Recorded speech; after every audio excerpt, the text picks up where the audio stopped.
नमस्कार मित्रांनो. राज्यसेवा, कंबाईन किंवा कुठलीही एक्झाम असो, पॉलिटीमध्ये आपल्याला राज्यपाल म्हणजेच गव्हर्नर हा टॉपिक महत्त्वाचा असतो. बऱ्याचदा परीक्षेमध्ये राज्यपाल या घटकावरील कलमांवर प्रश्न आल्यास ऐन वेळेस आपल्याला एक्झाम हॉलमध्ये राज्यपालाची कलमच आठवत नाहीत.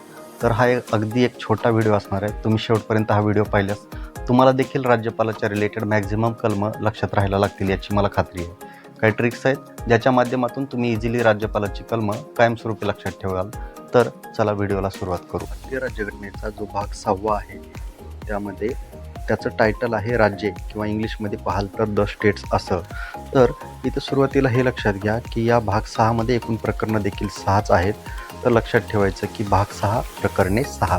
त्याच्यानंतर इथे जे प्रकरण 1 दिसत आहे त्यामध्ये जे कलम 152 सांगितलं आहे त्यात राज्ये या घटकाची डेफिनेशन दिलेली आहे. मित्रांनो लक्षात ठेवा की घटनेमध्ये कलम 12, कलम 36 आणि कलम 152 या तिन्ही कलमामध्ये राज्याची डेफिनेशन दिलेली आहे. हे तिन्ही आकडे समसंख्या आहेत. त्यावरून 12, 36 आणि 152 दिसल्यानंतर हे राज्य या घटकाची डेफिनेशन सांगतं. हे आता पक्का लक्षात ठेवा. त्याच्यानंतर सोबत मित्रांनो इथे प्रकरण 4 दिसत आहे. त्यामध्ये जे कलम 213 आहे त्यात राज्यपालाच्या अध्यादेश काढण्याच्या अधिकाराबद्दल सांगितले. तर राष्ट्रपतीचा अध्यादेश अधिकार म्हटल्यास कलम 123 म्हणजेच 123 आणि तेच आकडे मागे पुढे केल्यानंतर येतं 213 म्हणजेच 213 आणि कलम 213 हे राज्यपालाच्या अध्यादेश अधिकाराबद्दल सांगतं असं लक्षात ठेवता येईल. आपण या व्हिडिओमध्ये राज्यपालाच्या संबंधाने जे ट्रिक्स पाहत आहोत तो राज्यपाल हा घटक या भाग 6 मधल्या प्रकरण 2 मध्ये मेन्शन आहे असं दिसत आहे.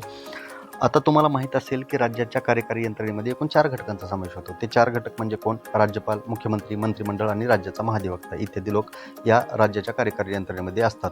तुमच्यासमोर आता ही जी स्लाईड दिसते त्यावर राज्यपालाची कलम 153 ते 159 ही कलमे दिलीत. ती एकदम परफेक्ट लक्षात ठेवण्यासाठी GPAT-QCO असा वर्ड्स लक्षात ठेवा. 1-2 वेळेस GPAT-QCO असं म्हणालात तर तुम्हाला देखील या वर्ड्सवरून येणारी राज्यपालाची 7 कलमं पटकन लक्षात राहतील. इथे पहा की कलम 153 मध्ये राज्यपाल पदाची तरतूद सांगितली आहे. म्हणजे इथं तुम्ही G फॉर गव्हर्नर असं लक्षात ठेवा. हा गव्हर्नर पद 1935च्या कायद्यातून आपण घेतलं आहे हे तुम्हाला माहिती आहे.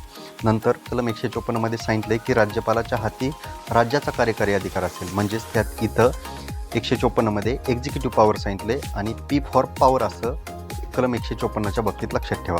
त्याच्यानंतर 155 मध्ये म्हटलेलं आहे की राज्यपालाची नेमणूक राष्ट्रपतीद्वारे केली जाईल. म्हणजेच इथं ए फॉर अपॉइंटमेंट असं लक्षात ठेवता येईल.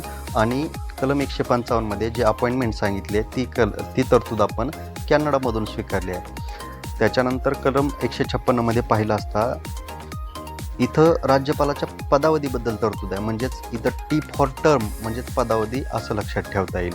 इथं राज्यपालाचा पदावधी राष्ट्रपतीच्या मर्जीनुसार असतो हे आपण घटनेमध्ये वाचलेलं आहे. देन कलम 157 आणि 158 लक्षात ठेवत असताना अहर्ता, शर्ती असे मराठी वर्ड लक्षात ठेवण्याऐवजी इंग्लिश वर्ड्स लक्षात घ्या. म्हणजे तुम्हाला परीक्षेत गोंधळ उडणार नाही. बघा कलम 157 मध्ये राज्यपाल पदाच्या अहर्ता म्हणजेच इंग्लिशमध्ये शब्द पाहिल्यानंतर क्वालिफिकेशन बद्दलच्या तरतुदी आहेत. तर Q फॉर क्वालिफिकेशन असं लक्षात ठेवता येईल.